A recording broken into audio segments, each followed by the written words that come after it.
Hi friends, இப்போ நான் உங்களுக்கு சொல்லியிருந்தேன் இல்லையா, கண் வந்து கம்ப்யூட்டரில் இருக்கிறதுனாலையோ அதிக அளவு வண்டி ஓட்டுறதுனால தூக்கம் இல்லாதனால மெயினாக பாடி ஹீட் ஜாஸ்தினால நமக்கு கண் எரிச்சல் வரும். ஸோ இந்த பாதாம் பிசுறு நீங்கள் கண் மேலே போடுறப்போ அந்த ப்ராப்ளம் எல்லாமே உங்களுக்கு க்யூர் ஆகும். அது இல்லாமல் இப்போ எனக்கு இருக்க பாருங்கள், கண்ணு கீழே பபிள்ஸ் மாதிரி இந்த மாதிரி இருக்கிற ப்ராப்ளமும் இதில் கண்ட்ரோல் ஆகும். இதை எப்படி நம்ம ஒரு ஐபேக் மாதிரி போடுறதுன்றதை இப்போ காட்டுறேன். இங்கே பாருங்கள், இந்த மாதிரி நம்ம அந்த பாதாம் பிசுரை மிக்சியில் அரைச்சிக்கோங்க. ஏன்னா இது கிறிஸ்டல் மாதிரி இருக்கும்.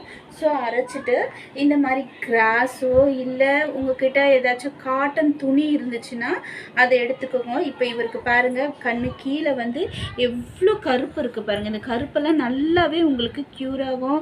வாரத்தில் அட்லீஸ்ட் 2-3 டேஸ் இந்த பேக் போட்டாலே போதும். ஸோ அந்த கண்ணு மேலே நீங்கள் இந்த மாதிரி துணி, காட்டன் துணி இல்லை இந்த மாதிரி கிராஸ் இருந்தால் அது நீங்கள் யூஸ் பண்ணலாம்.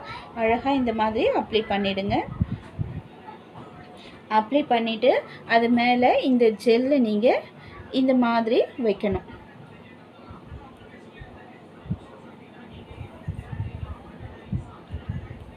நல்லா இது ஒரு 1 ஹவர் கூட இருக்கட்டும்ங்க.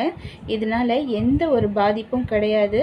ஸோ இது நீங்கள் ரெகுலராக பண்ணுறப்பவே உங்களுக்கு இதில் நல்ல ஒரு ரிசல்ட் கிடைக்கும். ஸோ கண்ணுக்கு நல்ல கூலிங் கொடுக்கும். நரம்பு ப்ராப்ளம் இந்த மாதிரிலாம் இருந்தால் கூட, அதாவது ஹீட்னால் இருந்துச்சு அப்படின்னா அதுவுமே உங்களுக்கு நல்லாவே க்யூர் ஆகும். இதில் எந்த ஒரு சைடு எஃபெக்டும் இல்லை.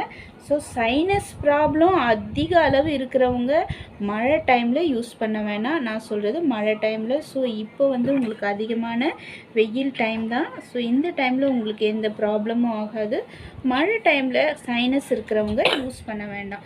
ஸோ இந்த மாதிரி நீங்கள் வச்சுட்டு இது மேலே வந்து ஒரு கிராஸை இப்படி அப்ளை பண்ணிவிடுங்க.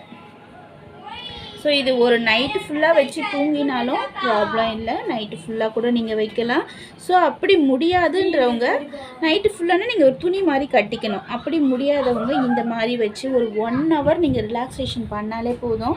அது நீங்கள் நல்லாவே ஃபீல் பண்ணுவீங்க. கண்ணு கீழே இருக்க கருப்பு போகும். ஹீட்னால் வர கண்ணில் தண்ணி வடியும் இல்லையா, அது உங்களுக்கு ஸ்டாப் ஆகும். ஸோ இது நல்ல ஒரு ஹோம் ரெமெடிங்க. நேச்சுரலாகவே நமக்கு கிடைக்கிற ஒரு கிஃப்ட்டு இது. ஸோ நம்ம நிறைய கெமிக்கல்ஸ் கொடுத்து யூஸ் பண்ணுறதை விட இந்த மாதிரி இயற்கையான பொருள் நிறைய அளவு இருக்குது. இறைவன் நம்மளை படைக்கிறப்பவே நமக்கு எல்லாமே கொடுத்து படைச்சிருக்கான். ஆனால் நம்ம தான் அதுக்கு ரெஸ்பான்சிபிள் கொடுக்கறதே இல்லை. கண்டிப்பாக இதை ட்ரை பண்ணி பாருங்கள், எப்படி இருக்குன்னு உங்களுக்கே தெரியும். தேங்க்யூ.